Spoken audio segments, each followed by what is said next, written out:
It was still dark when Rafik quietly closed the door of his small house. The sky was a soft blue, not yet morning. He had no car, no bike, no money for a bus, but his heart was full of hope. Today was a special day, his daughter Aisha's first stage recital. She had practiced for weeks. She had danced in the small room beside the kitchen, using an old mirror as her stage. She had laughed and twirled, asking him, "Papa, will you come watch me dance?" And Rafik had said yes. Always yes. But saying yes was easy. Reaching the school was not. He looked at the paper in his hand, the school's address written in his shaky handwriting. He folded it carefully and placed it inside his shirt pocket. He touched it like it was gold. Then he looked at his phone. The screen was black. Dead again, he whispered. He had tried to charge it last night, but the electricity had gone out, like it often did in their area. He sighed and began to walk. The road was long and empty. The city was still sleeping. Rafik's shoes were old. The left sole had a hole in it. With every step, small stones poked his foot, but he didn't stop. He passed a bakery that smelled like warm bread. His stomach growled. He had not eaten. He didn't have money to spare, but in his pocket, there was something more important, a small gift box Aisha had made for him to open after the performance. "You'll like it, Papa," she had said with a smile. He smiled now, remembering, her small hands tying the ribbon. A few hours later, the sun had risen. It was hot. His back was soaked with sweat. The city was louder now. Cars rushed by. People looked at him, some with pity, some with confusion. Why was this man walking like this? Limping, sweating, tired. No one asked. At one corner, he stopped, to rest on a bench. His feet ached, his legs felt weak. A boy selling water bottles walked past him. "Water?" the boy asked. Rafik searched his pocket and took out a single coin. The boy shook his head. "Sorry, uncle, not enough." Rafik nodded and put the coin back. He didn't argue. He closed his eyes for a moment. Just a moment. Back at the school, Aisha stood backstage in her white dress. Her hair was tied in a neat bun. She had never looked so beautiful, but her eyes were on the door. She kept checking the time. "Don't worry," her teacher said. "He will come." Aisha nodded. But, inside, she was scared. What if something had happened to Papa? What if he forgot? No, she told herself. He promised. Her name was getting closer on the list. Only 3 performers left before her turn. She bit her lip and held her costume tight. "Please come." "Papa," she whispered. Rafik opened his eyes and stood up. He couldn't rest any longer. He had many more miles to go. His legs were shaking now. His steps were slow. But he didn't care. He kept whispering to himself. "She's waiting. Just a little more. Just a little more." But then, something happened. He reached a busy road with no signal. As he tried to cross quickly, a fast car rushed past him. He jumped back and twisted his foot. A sharp pain shot through his leg. He fell hard onto the ground. His hand landed in a puddle. The box in his pocket was crushed. His shirt tore at the shoulder. People walked by. Some looked. None stopped. Rafik lay there, dirt on his face, breathing hard. His heart pounded. Not from the fall, but from fear. What if he couldn't get up? What if he missed the recital? Minutes passed. He forced himself to sit up. His leg hurt badly, but he pressed it and stood slowly, holding a wall for support. One step, then another. Pain burned through his body, but he didn't cry. He looked at the sky. Dark clouds were gathering. The wind was cold. It was going to rain. Back at the school, Aisha was called by the teacher. "If your father is not here, we may have to skip your turn," she said gently. Aisha's eyes filled with tears, but she didn't cry. "I'll wait," she whispered. She sat alone in the corner, her fingers playing with the edge of her costume. Other kids whispered around her. Maybe he forgot, maybe he didn't care. She heard them, but she didn't answer because she knew her father. Rain began to fall as Rafik limped through the last street. Cold drops hit his face. His clothes were already dirty and torn. He passed a bus stop and saw people hiding under the shelter. He had no umbrella, no jacket. He used his old scarf to cover the gift box. He held it close to his chest. A man sitting in a car nearby rolled down his window. "Baba, you need help?" he asked. Rafik looked at him, rain dripping from his hair. "I just need to reach Greenleaf School," he said softly. The man looked unsure. "Sorry, I'm going the other way." He drove off. Rafik didn't blame him. He kept walking. At the school, Aisha sat with her eyes closed. Her turn was next. Then the door creaked open. A gust of wind blew inside. Everyone turned to look. A man stood there, soaked from head to toe, shoe nearly falling apart, hair wet, shirt torn, holding a crushed gift box. His eyes searched the room. Aisha gasped. She ran. Rafik held Aisha tightly in his arms as the rain outside tapped gently on the school windows. His body ached, his leg was hurting badly, but none of it mattered now. She was safe in his arms, and her eyes sparkled as she looked up at him. "You came?" she whispered. He smiled, though weak. "I promised. Remember?" Aisha nodded, trying to hide the tears that filled her eyes. Her teacher came over and said softly, "We need to start now. Aisha, it's your turn." Aisha looked at her father, searching his face for strength. He gave her a nod. "Go show them," he said, gently. Aisha walked slowly toward the stage. Rafik found a seat at the back, his wet clothes sticking to the wooden chair. His heart beat fast not just from the walk, but from pride. The lights dimmed and the curtain rose. A soft tune played and Aisha stepped onto the stage. She moved with grace, like a flower swaying in the breeze. Every step, every twirl showed her hard work and her love for dance. But Rafik didn't just see her dancing, he saw memories. Flashbacks played in his mind like old film reels. He remembered when she was born, tiny and crying in his arms. He had been so scared to hold her, so scared to be a father. He remembered when his wife was sick, how Aisha would sing lullabies to her, making her smile even in pain. Then the day his wife passed away, how small Aisha looked at the funeral, clutching his finger, asking, "Where did Mama go?" He had no answer back then, only tears to give. He raised her alone from that day, waking early to make her breakfast, walking her to school, working long hours just to pay for her shoes, her books, her smile. He had sold his bike last month to pay her school dance fee. He never told her that he didn't want her to carry his burdens. He remembered the nights she would dance in their tiny living room, her eyes bright. "One day I'll dance on a real stage. Papa, will you come see?" Always his answer was yes. And today, despite every pain, every mile, he had kept that promise. The dance ended. A loud applause filled the hall. Rafik stood and clapped too, his eyes wet, but smiling. Aisha looked at him from the stage and gave the smallest bow just for him. Later, she ran back into his arms. "Was I good?" she asked, breathless. "You were the brightest star," he whispered. A teacher walked over holding a phone. "Sir, may I?" she asked, then took a picture of father and daughter hugging. She posted it online with the words, "This father walked miles in the rain just to see his daughter perform. Love like this is rare." Rafik didn't notice. He was too busy drying Aisha's wet hair with his scarf. They waited in the school lobby for the rain to stop. Rafik's leg hurt more now, and he knew he couldn't walk back home easily. A woman from the audience saw him, limping, and offered them a ride. They thanked her and got into her small blue car. "You did amazing out there," the woman told Aisha. "Thank you," Aisha smiled.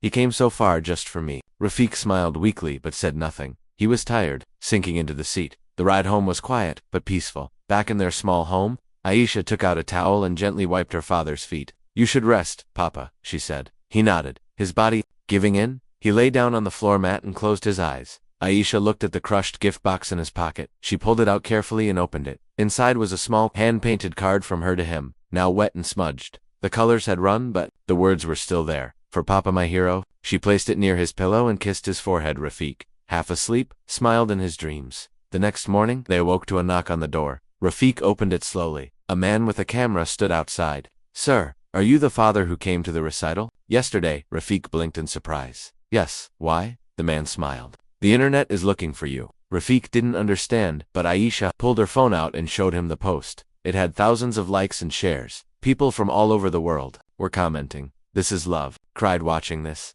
"Fathers like him are real heroes." Rafik stared in silence.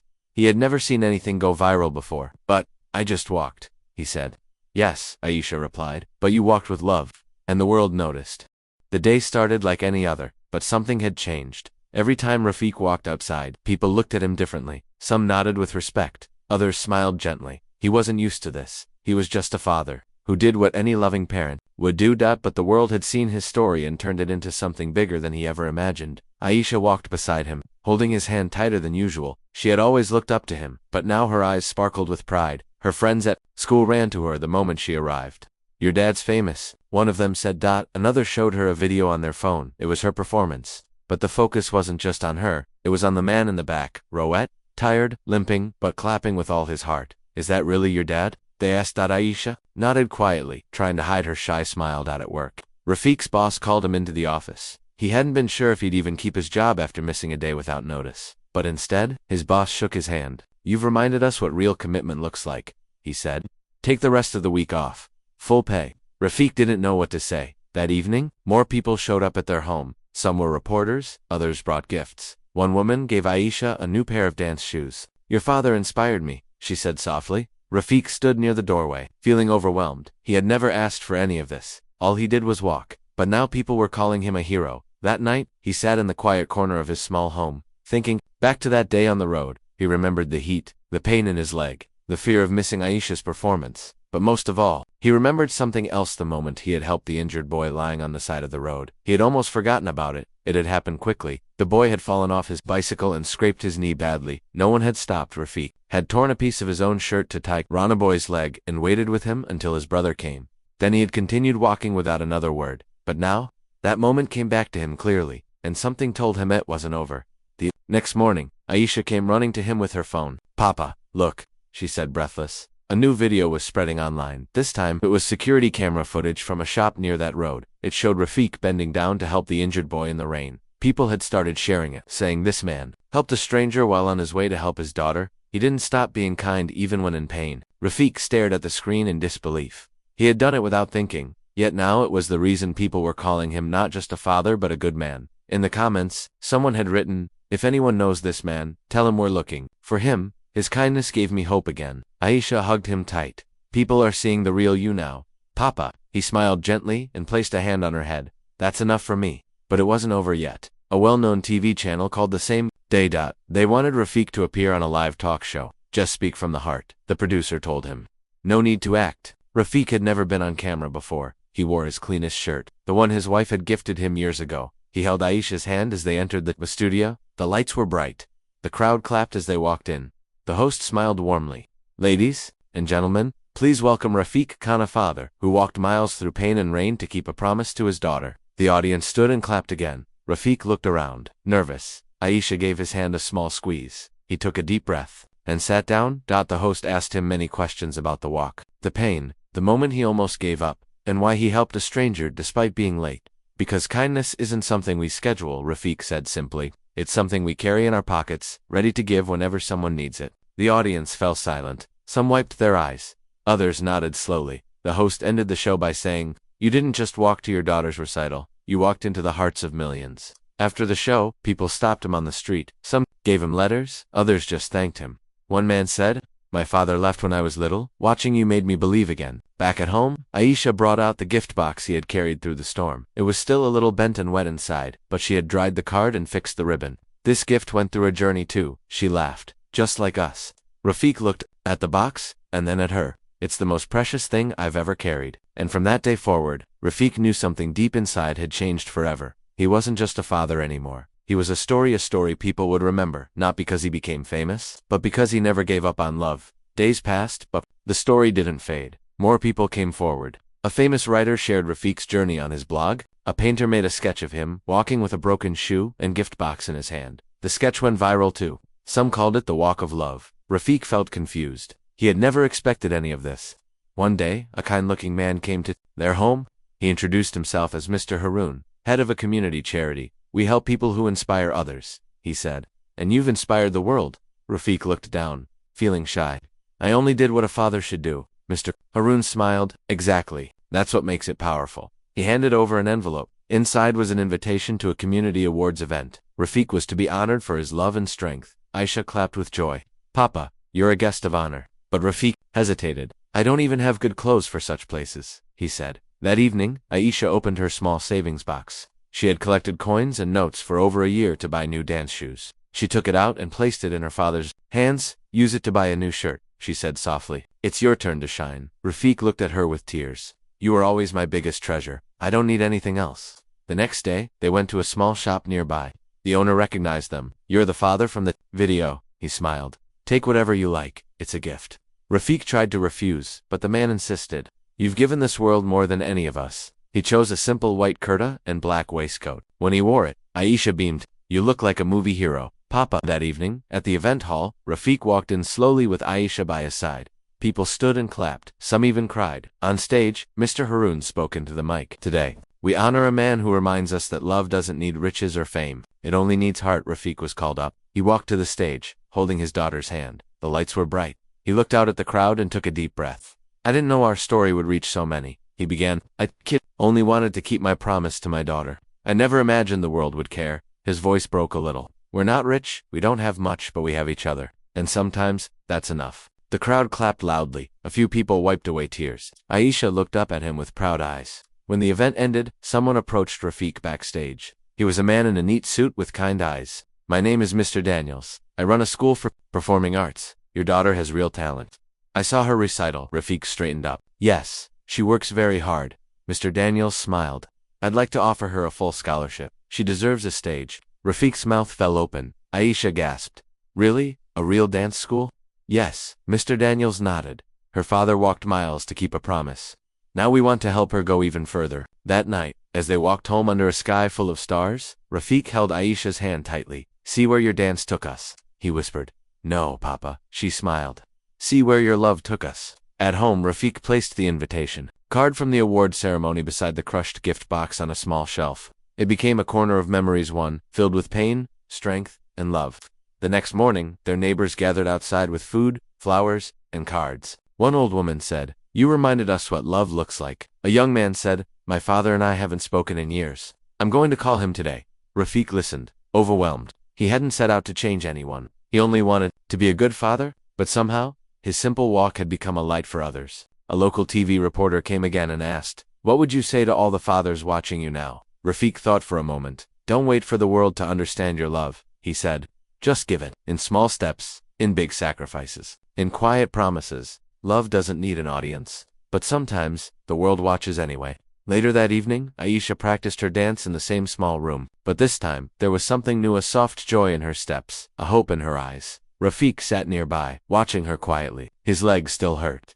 The road had left marks on him that might never fully heal. But when he saw her dancing, everything felt worth it. Suddenly, Aisha stopped and looked at him. "Papa," she said, "what if I danced this story?" He tilted his head. "What do you mean, our story?" She smiled. "The walk, the rain, the recital, the love? I want to turn it into a dance." Rafik's eyes softened. "Then it will be the most beautiful dance the world has ever seen." And right there, under a dim bulb in a quiet home, a new dream was born, not from fame, not from applause, but from the kind of love that keeps walking even when the world stops watching. The next few days brought even more surprises. A famous filmmaker reached out after watching the videos. He wanted to create a short film based on Rafik and Aisha's story. At first, Rafik said no. "We're not actors," he told the man kindly. "We're just people living a small life." But Aisha was curious. "Papa, maybe this could help more people feel the love we shared." Rafik thought about it all night. By morning, he gave his answer. "If it brings hope, we can try." The film was shot simply. No fancy sets, no professional actors. Rafik played himself, and so did Aisha. It was honest, raw, real. The moment Rafik limped through the rain, holding the gift box, was captured again. And even while acting, the memory hit hard. He felt the pain, the fear, the love, all over again. When the short film was released online, it went viral in just hours. Millions watched it. Comments poured in from all over the world. Some shared stories of their fathers. Others admitted they hadn't spoken to their parents in years. One person wrote, "This video made me call my dad after 10 years. Thank you for reminding me what matters." Rafik read the comments slowly. One by one, each word touched his heart deeply. But it wasn't just words. Soon, people began sending letters to their small home. Some sent books, some sent art, some just wrote poems, saying thank you. A famous brand even reached out. They offered a partnership deal asking Rafik and Aisha to appear in a Father's Day campaign. Rafik was unsure again. "I don't want to become someone I'm not," he said. But Aisha gently replied, "You're still you, Papa. They just want to share what you already are." The campaign was shot in a garden near their home. It was simple, just a father and daughter sitting on a bench, sharing memories, holding the same crushed gift box from that day. When it aired on television, people cried. One child asked his father, "Would you walk in the rain for me too?" The message spread, and with it, love did too. One morning, Aisha came running with a letter in her hand. "Papa, look," she cried. It was an invitation from a National Children's Award program. Aisha was being honored for her bravery, talent, and for reminding the world of pure love. Rafik held the letter, speechless. He looked at his daughter and said softly, "You are my award every day." They traveled to the capital city together. It was Aisha's first time on a train. She looked out the window with wonder. "Is this really happening, Papa?" "Yes," he smiled, "and it's just the beginning." At the event, Aisha walked on stage in a beautiful dress gifted by a supporter. She gave a short speech. Her voice was clear, her words simple. "My papa didn't have money, but he had love. He walked for me. He believed in me. And now I want to dance for every child who thinks they're not seen."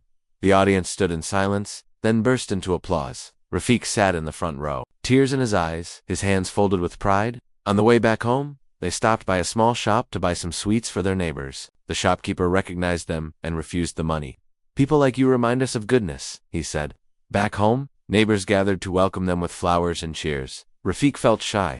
"I didn't do anything special," he kept saying, but deep down, he began to understand. His journey had become more than just a father's walk. It had become a light for others. That night, Aisha danced again, this time in the open street near their house. Neighbors watched from rooftops. Someone played soft music from a speaker. Rafik sat on a wooden stool, holding the gift box. When the music ended, Aisha bowed and pointed at him. "This dance is for my father," she said. "He taught me how to keep moving forward, even when it hurts." The crowd clapped. some cried. An old man came forward and said, "Son, I never said I love you to my daughter. After watching you, I will." Rafik nodded silently, his heart full. The following morning, Rafik woke up early and walked to the small graveyard at the edge of the city. He sat quietly beside his wife's grave. He placed a flower gently on the stone and whispered, "She's becoming everything you dreamed. I wish you could see her." The wind blew softly like a reply. He sat there for a while, speaking to the memory of his wife, sharing all the things that had happened. Before leaving, he took out the same old gift box from his bag. Now dry and clean, he placed it near the grave. "This box carried our love that day. It belongs here too." As he walked home, his heart was peaceful. The world had changed, but he hadn't. He was still the same man, a father, a promise keeper, a quiet hero whose only mission was love. The sun was just rising when Rafik returned home from the graveyard. The streets were quiet, birds beginning to sing. He opened the door slowly and found Aisha sitting at the table, eating her breakfast. She smiled when she saw him. "You went to see Mama, didn't you?" Rafik nodded, walking over to pour himself a cup of tea. She needed to hear everything. Aisha walked over and hugged him from behind. "I'm sure she's proud." That day, they didn't go out. They stayed home, just the two of them, resting, cooking together, laughing over old memories. But even as they tried to return to their simple life, the world kept knocking.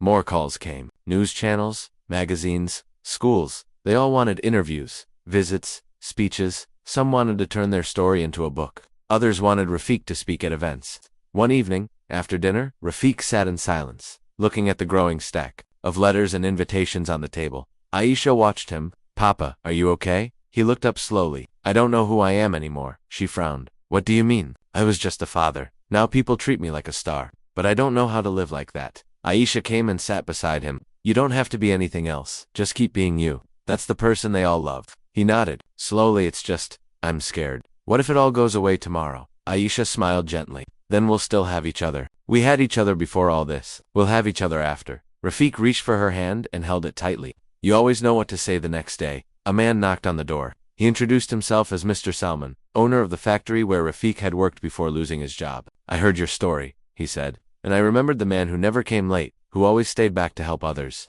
Rafik smiled humbly. "That was a long time ago. You never should have been let go," Mr. Salman said. "I'm sorry for that, and I'd like to offer you your job back, but not as a worker, as a supervisor." Rafik blinked in surprise. "Sir, I'm not educated for that kind of role." "You are," Mr. Salman said firmly. "You've led with your heart. That's the kind of leadership we need." Rafik looked at Aisha, who nodded with a wide smile. "Take it, Papa. You deserve it." So he accepted the job, and on his first day back, the entire staff stood and clapped as he walked in. They had seen his story, but more than that, they knew his struggle. That week, something else happened. The boy Rafik had helped on the road, the one with the injured knee, came to visit with his mother and older brother. They brought flowers and a small handmade card. "We saw the video of you helping him," the mother said. "You didn't even know us, but you stopped anyway." Rafik smiled, gently shaking the boy's hand. "I only did what anyone should do." The older brother looked serious. "I didn't even say thank you that day. I was in a rush, but I'll never forget your face. You changed my way of thinking." Rafik nodded. "It's never too late to say thank you." As they left, Aisha whispered, "You've changed so many lives, Papa." Rafik looked thoughtful. "I didn't mean to. I just kept walking." A few days later, Aisha's new dance school held a small welcome ceremony. Mr. Daniels, the school director, stood beside her as she was introduced to the students. He told them her story, but not in a loud, showy way. He spoke softly, letting the message settle into hearts. "This is Aisha," he said. "Her dance comes not just from her body, but from her journey, and from the love of a father who walked through pain for her." Aisha performed a short piece for the class. It wasn't perfect, but it was full of heart. Every step told a story. When she finished, there was silence, then applause. Real, warm, deep applause. After the performance, she sat beside Rafik on the steps outside the school. "I want to dance for children who don't have stages," she said. "Children who think no one sees them." Rafik looked at her with proud eyes. "Then dance, my star. Dance for the invisible.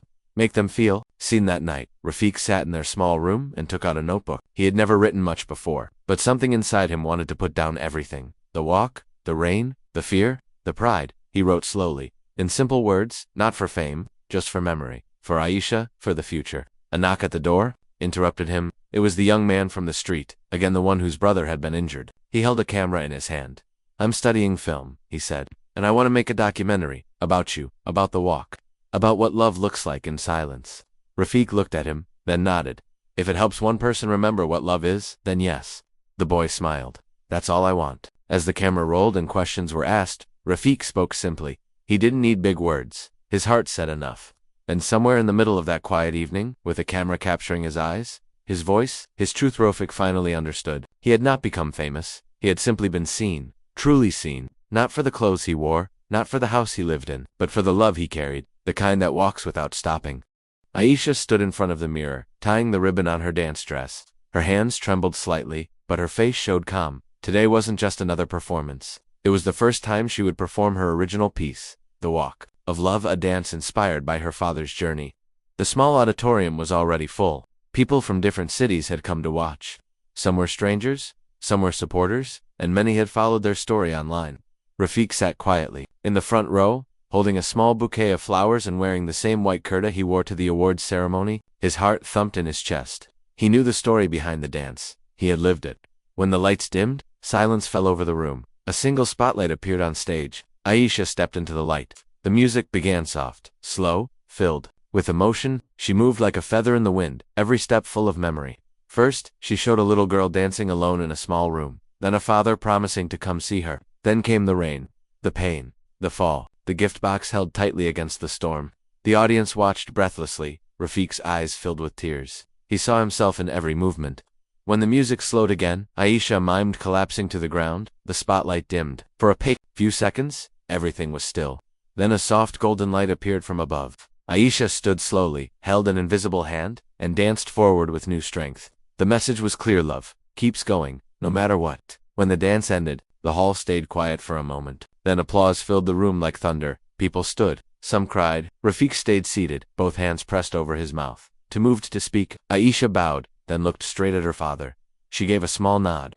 He nodded back, his eyes wet. After the show, people came to hug her, shake her hand, offer flowers. But Aisha slipped away from the crowd and ran straight to Rafik. Did you like it? She asked, breathing fast. Rafik pulled her close. It was more than dance. It was truth. That night, they returned home to find something unexpected. A package sat on their doorstep. Inside was a large frame with a printed letter and a certificate. It was from an international children's foundation. The letter read, "Your story has touched hearts around the world. We would like to make you our global kindness ambassador." Rafik looked at Aisha. What does that mean? She smiled brightly. It means they want us to speak about love, hope, and courage. To children, to parents, to everyone. But I'm just a simple man, Rafik whispered. Exactly, Aisha said.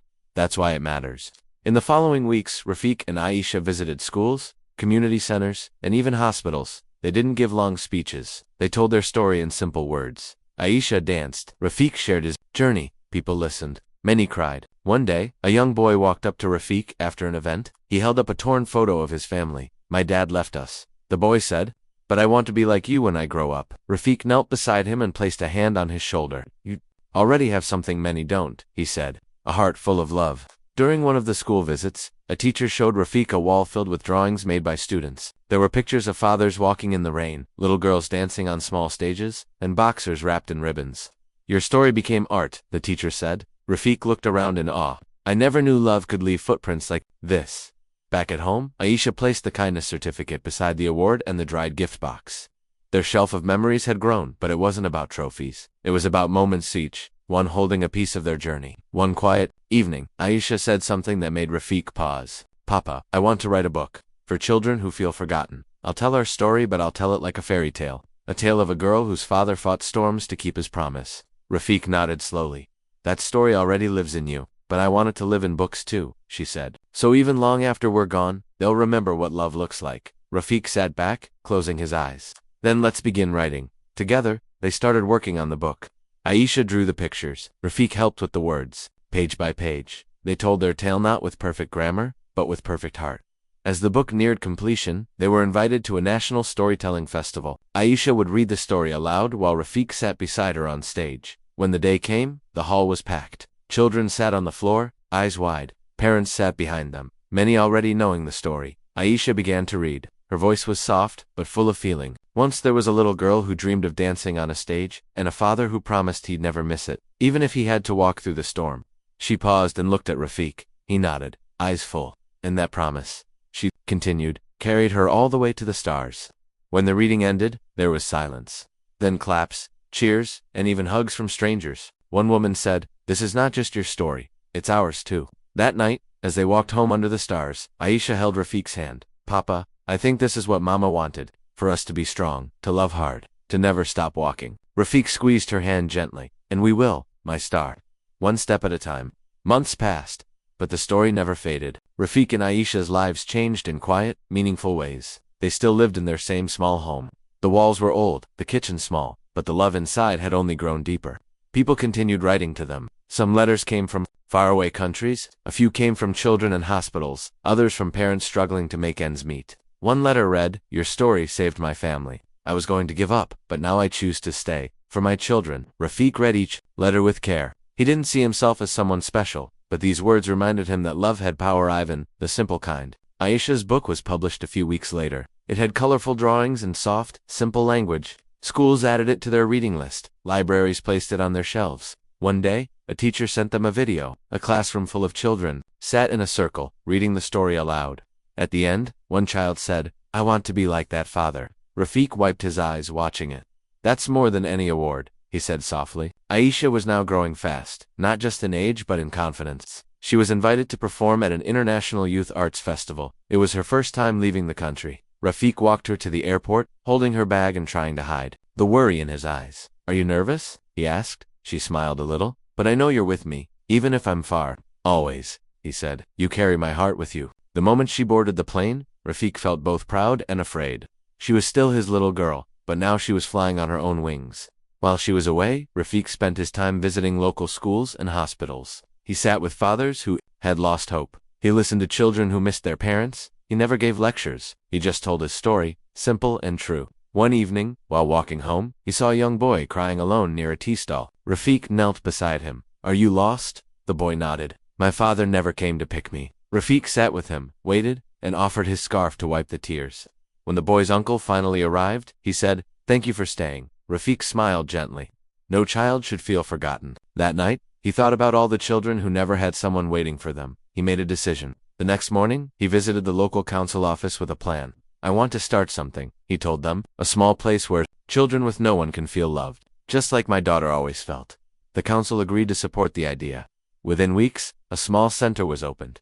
They called it the Promise House. Aisha returned just in time for the opening. She hugged Rafik tightly when she saw the name. "It's perfect," she whispered, "because your love was always a promise that never broke." Children began to visit the center. Some were poor, some lonely, some dealing with grief. Rafik didn't have much to offer, no big building, no fancy things, but he had time, he had stories, he had patience, and most of all, he had love. Aisha taught dance once a week. The children laughed, learned, and for the first time in a long while, felt joy. One boy asked her, "Are you the girl from the storybook?" She smiled. "Yes, and you're writing your story now too." As the center grew, more volunteers joined. People donated books, toys, clothes, but it remained simple, true to its purpose, a place of quiet love. On the first anniversary of the recital, the community held a celebration. Rafik and Aisha were asked to speak. As they stood on stage, Rafik looked out at the crowd and said, "A year ago, I was just a father with tired feet and a crushed gift box. I had no idea where our steps would take us. But I've learned something. The world doesn't always notice the loudest voices. Sometimes, it hears the quietest love." The crowd stood and clapped. Aisha stepped forward. "My father's walk wasn't just a journey through rain. It was a journey through love. And because of it, we all learned how far love can carry us." That night, they returned home in silence. Not because there was nothing to say, because everything had already been said. Rafik lit a candle and placed it on the shelf near the award, the book, and the now fully restored gift box. It had been repaired and framed, still carrying the ribbon Aisha tied so long ago. He looked at it and whispered,